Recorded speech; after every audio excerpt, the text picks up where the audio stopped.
నమస్కారం. Pen power news కి స్వాగతం. ముందుగా ముఖ్యాంశాలు.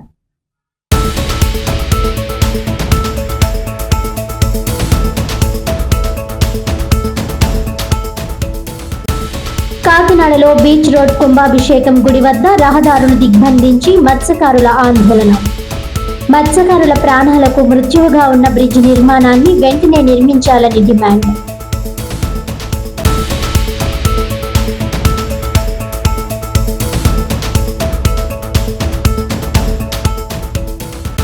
కాకినాడ అపోలో హాస్పిటల్ ఆధ్వర్యంలో ఘనంగా world brain stroke day. Stroke లక్షణాలు, చికిత్స, ముందస్తు జాగ్రత్తలపై అవగాహన కల్పించిన అపోలో వైద్యులు.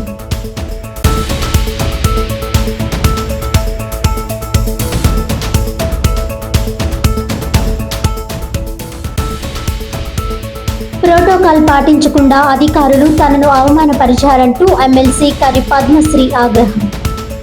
కాకినాడలో ప్రభుత్వం మత్స్యకారులకు అందిస్తున్న రేషన్ పంపిణీ కార్యక్రమం నుండి కోపంతో తిరిగి వెళ్లిపోయిన ఎమ్మెల్సీ.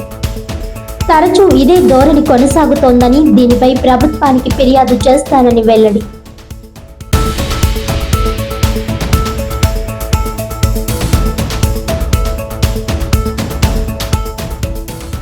ఇక డీటెయిల్స్ చూస్తే, వరల్డ్ బ్రెయిన్ స్ట్రోక్ డే సందర్భంగా కాకినాడలోని అపోలో హాస్పిటల్ ఆధ్వర్యంలో అవగాహన సదస్సు నిర్వహించారు. స్ట్రోక్ లక్షణాలు, చికిత్స, ముందస్తు జాగ్రత్తలపై వైద్యులు అవగాహన కల్పించారు. ఈ సందర్భంగా Apollo hospital senior consultant doctor Mythili మాట్లాడుతూ, బ్రెయిన్ స్ట్రోక్ సమయానికి గుర్తించి చికిత్స ప్రారంభిస్తే ప్రాణాలను కాపాడుకోవచ్చునని తెలిపారు. స్ట్రోక్ లక్షణాలను గుర్తించేందుకు బి ఫాస్ట్ అనే పద్ధతిని గుర్తుంచుకోవాలని సూచించారు. బి అంటే బ్యాలెన్స్, ఈ అంటే ఐస్, ఎఫ్ అంటే ఫేస్ డ్రూపింగ్, ఏ అంటే ఆర్మ్ వీక్నెస్, ఎస్ అంటే స్పీచ్ ప్రాబ్లం, టీ అంటే time to act immediately. Apollo హాస్పిటల్లో 24 గంటల ఎమర్జెన్సీ సర్వీసులు అందుబాటులో ఉన్నాయని, స్ట్రోక్ వచ్చిన వెంటనే ఆసుపత్రిని సంప్రదించాల్సిందిగా వైద్యులు పిలుపునిచ్చారు. ఈ కార్యక్రమంలో neuro physician doctor Raghuram, surgeon doctor Manish Park, Apollo business head Anjaneya Swamy, consultant neuro physician doctor Sivaram Gandhi, doctor MV Kiran Kumar, senior neuro surgeon N Anjibabu, unit marketing head Manish Aaron, deputy medical superintendent తదితరులు పాల్గొన్నారు. కాకినాడ అపోలో హాస్పిటల్లో ఫస్ట్ పేషెంట్కి కార్డియాక్ ఇక్కడ ఎమర్జెన్సీకి రాగానే ఇది కార్డియాలజీదా లేకపోతే న్యూరో స్ట్రోక్దా అనేది మన ఎమర్జెన్సీ డిపార్ట్మెంట్లో ఎక్స్పర్టైజ్ ఉంటారండి, ఎమర్జెన్సీ మెడిసిన్ డాక్టర్స్.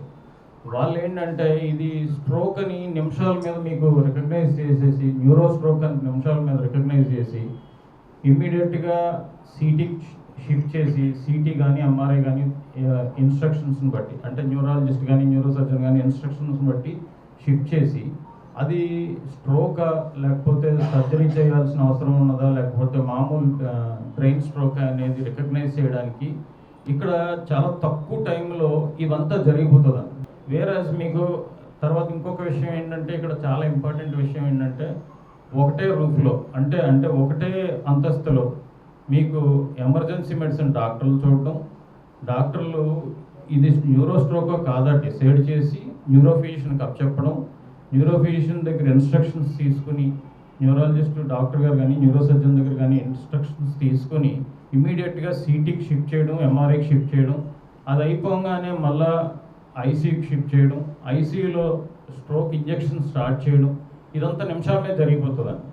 అదే మీకు అన్నీ ఒక రూఫ్లో లేనిది, ఒక చోట సిటీ ఉంటే ఎంఆర్ఐ ఉండదు, లేకపోతే న్యూరో ఫిజిషియన్ ఉంటే న్యూరో సర్జన్ ఉండరు, న్యూరో సర్జన్ ఉంటే న్యూరో ఫిజిషియన్ ఉండరు. అలాగ లేకుండా ఇక్కడ అపోలోలో ఉన్న అడ్వాంటేజ్ ఏంటంటే, ఈ గోల్డెన్ అవర్లో కనుక రీచ్ అయితే కనుక పూర్తి న్యాయం జరుగుతుందండి పేషెంట్కి. అదైతే మనం అపోలో హాస్పిటల్ గురించి అయితే ఆ విషయంలో పూర్తిగా అంటే 100% పేషెంట్కి న్యాయం జరుగుతుంది. డాక్టర్ శరణ్ గారు, ఆవిడ మణి శరణ్ డిప్యూటీ మెడికల్ సూపరింటెండెంట్కి హాస్పిటల్లో ఉన్నారు. తర్వాత ఆంజనేయులు గారు మీకు ఎలాగో పరిచయం. ఇంకా నేను జీవీఆర్ మూర్తి, నేను డిప్యూటీ జనరల్ మేనేజర్గా ఈ హాస్పిటల్లో. ఇది పేర్లు కన్ఫ్యూజ్ కాకుండా, అంటే నేను ఎందుకు చెప్తున్నానంటే, కాంట్రేగుల శివరామ్ గాంధీ గారు అన్న ఆయన న్యూరో ఫిజిషియన్ అండి, డాక్టర్ ఎంవి కిరణ్ కుమార్ గారు న్యూరో సర్జన్. గత 20-25 ఇయర్స్గా ఈ న్యూరాలజీ డిపార్ట్మెంట్, న్యూరో సర్జరీ డిపార్ట్మెంట్లో చాలామంది లైఫ్ సేవ్ చేశారండి. ఇక్కడ బ్రెయిన్ ట్యూమర్స్ కానీ, తర్వాత స్పైన్ సర్జరీస్ కానీ, ఇటు స్ట్రోక్స్ కానీ, ఇవన్నీ చేయడం వలన ఈ అవేర్నెస్ క్రియేట్ చేయడానికే ఇప్పుడు ఈ ప్రెస్ మీట్ కండక్ట్ చేయడం జరిగింది. సో అంటే వన్స్ మనం ఒక స్ట్రోక్ని ఐడెంటిఫై చేసిన తర్వాత ఎక్కడికి వెళ్ళాలి?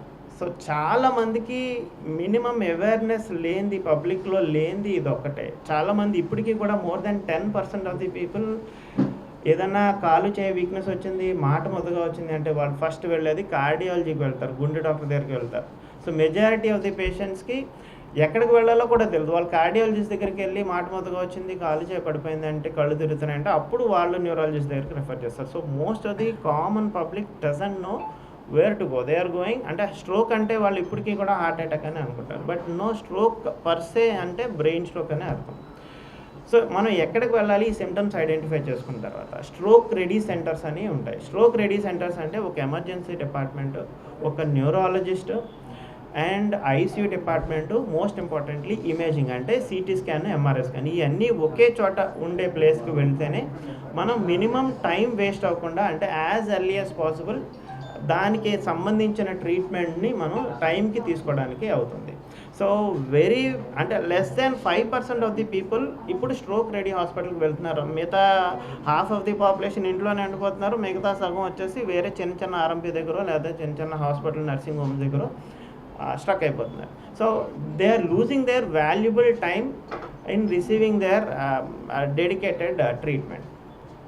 సో వన్స్ స్ట్రోక్ రెడీ హాస్పిటల్కి వచ్చిన తర్వాత మనం ఎట్లా ట్రీట్మెంట్ చేస్తాం? సో అంటే దీనికి 2 రకాల ట్రీట్మెంట్ ఉంటుంది. As I said, I'm talking about only ischaemic stroke, where రక్తనాళంలో బ్లడ్ క్లాట్ ఉండే దాని గురించే నేను ఈరోజు మాట్లాడుతున్నాను. సో అట్లాంటి పేషెంట్ ఎవరైనా వస్తే ఇమీడియట్గా అంటే as early as possible, 5 minutes అయితే 5 minutes, హాఫ్ అన్ అవర్ అయితే half an hour, but maximum 4.5 hours హాస్పిటల్లో ఉంటే మనం ఆ పేషెంట్కి మ్యాక్సిమం న్యాయం చేయడానికి కుదురుతుంది. సో ఎట్లా చేస్తాం అంటే దీనికి థ్రాంబోలైసిస్ అని ఒక ఇంజెక్షన్ ఉంటుంది, ఆల్టిప్లేజ్ అని. సో ఆ ఆల్టిప్లేజ్ ఇంజెక్షన్ ఇవ్వడం వల్ల రక్తనాళంలో బ్లాక్ క్లియర్ చేసే ఛాన్సెస్ ఉంటాయి. సో ఫస్ట్ 4.5 hours వస్తేనే ఎందుకు ఆ ఇంజెక్షన్ పనిచేస్తుంది?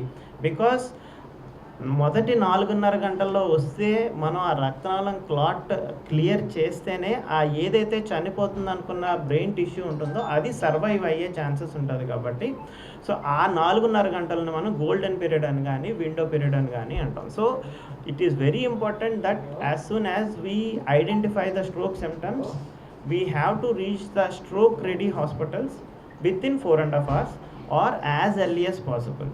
అంటే కొంతమంది పేషెంట్స్కి మనం more than up to 9 hours వరకు కూడా మనం ఎంఆర్ఐని బట్టి మనం ఒక్కొక్కసారి థ్రాంబోలైసిస్ ఇంజెక్షన్ ఇవ్వాలా లేదా అన్నది పేషెంట్ టు పేషెంట్ బేస్ చేసుకుని మనం ట్రై చేస్తాం. నేను డాక్టర్ కిరణ్, నేను న్యూరో సర్జన్ అండి. ఇప్పుడు గాంధీ గారు ఆల్రెడీ మీకు అన్ని వివరాలు క్లియర్గా చెప్పారు. స్ట్రోక్లో ముందు మీకు చెప్పుంటారు 2 రకాల స్ట్రోక్స్ ఉన్నాయి. Usually neurology, neuro surgery 2 hand in hand. Stroke ట్రీట్మెంట్లో మెడికల్ పార్ట్ అంతా యూజువలీ న్యూరో ఫిజిషియన్ చూస్తారు, మీకు అంతా అవగాహన. సర్జికల్ పార్ట్ ఏదన్నా వచ్చేది ఏంటంటే యూజువలీ ఆ 2 రకాల స్ట్రోక్లో 2వ రకం ఏంటంటే హెమరేజ్. అంటే మీరు గాంధీ గారు ముందు చెప్పారు, ఫస్ట్ అసలు స్కాన్ చేసి హెమరేజ్ కాకపోతేనే అప్పుడు ఇంజెక్షన్ గురించి ఆలోచిస్తారు. సో ఇప్పుడు ఏంటంటే మనం ఇంతకుముందు ఏంటంటే కార్డియాలజీ ఫస్ట్లో మనకి అవగాహన లేదు. నేను ఊళ్ళోకి వచ్చిన కొత్త 20 ఏళ్ళ కింద ఓన్లీ కార్డియాలజీ, హార్ట్ అటాక్స్ గురించి, చేయి లాగితే ఎడం చేయి లాగినా, ఇప్పుడు ఏంటంటే ఈవెన్ సర్వైకల్ దానికి చేయి లాగినా ఇమీడియట్గా కార్డియాలజిస్ట్కి వెళ్ళే అంత అవగాహన వచ్చింది పబ్లిక్లో. బట్ బ్రెయిన్ స్ట్రోక్ గురించి పబ్లిక్లో కార్డియాక్ ఉన్నంత అవేర్నెస్ బ్రెయిన్ స్ట్రోక్కి లేదు. అండ్ ఉన్నా అది సగం సగం. అంటే కొందరికి ఇంజెక్షన్ గురించి తెలుసు కానీ అది హెమరేజ్లో ఇవ్వకూడదని తెలియదు. చాలాసార్లు హెమరేజిక్ స్ట్రోక్తో వచ్చిన వాళ్ళు కూడా మేము తొందరగా వచ్చాము, ఇంజెక్షన్ ఇవ్వండి, ఇంజెక్షన్ ఇవ్వలేదు అని హడావిడి చేస్తారు. సో బ్రెయిన్లో 2 రకాలు, ఒకటి రక్తనాళంలో క్లాట్ అయ్యి మీకు రక్త ప్రసారం జరక్క వచ్చే స్ట్రోక్ని ఇస్కెమిక్ స్ట్రోక్, రక్తనాళం పగిలి లేదా రక్తనాళం చిట్లి బ్లీడింగ్ అయ్యి వచ్చే stroke haemorrhagic stroke. So neuro surgeons ఏంటంటే యూజువలీ హెమరేజిక్ స్ట్రోక్లో మేము ఇన్వాల్వ్ అవుతాం. అంటే బ్రెయిన్లో హెమరేజెస్ అయ్యే అయితే కామనెస్ట్ కాజ్ మనకి బీపీ కంట్రోల్లో పెట్టుకోకపోవటం, అది కామనెస్ట్. రెండోది రక్తనాళంలో తేడా ఉన్నా రావచ్చు. సో ఆ 2 దాంట్లోనూ, లేదా ఇస్కెమిక్ స్ట్రోక్లో చెయ్యి దాటిపోయిన తర్వాత అంటే మెదడులో బ్రెయిన్ డ్యామేజ్ అయిపోయి ప్రెషర్ ఎక్కువ అయితే అప్పుడు సర్జరీలు చేసి ప్రెషర్ తగ్గించాల్సి ఉంటుంది. చాలామంది నాకు ఫోన్లు చేస్తారు. ఫోన్ చేసినప్పుడు నియరెస్ట్ ఎక్కడ ఉంది అనేది చెప్పి ముందు అక్కడికి వెళ్ళమంటారు. అది డయాగ్నోజ్ అయిన తర్వాత అప్పుడు ఫస్ట్ డోస్ ఇచ్చిన తర్వాత కావాలంటే తర్వాత మీరు స్టెబిలైజ్ చేసుకుని ఎక్కడికైనా షిఫ్ట్ చేయొచ్చు.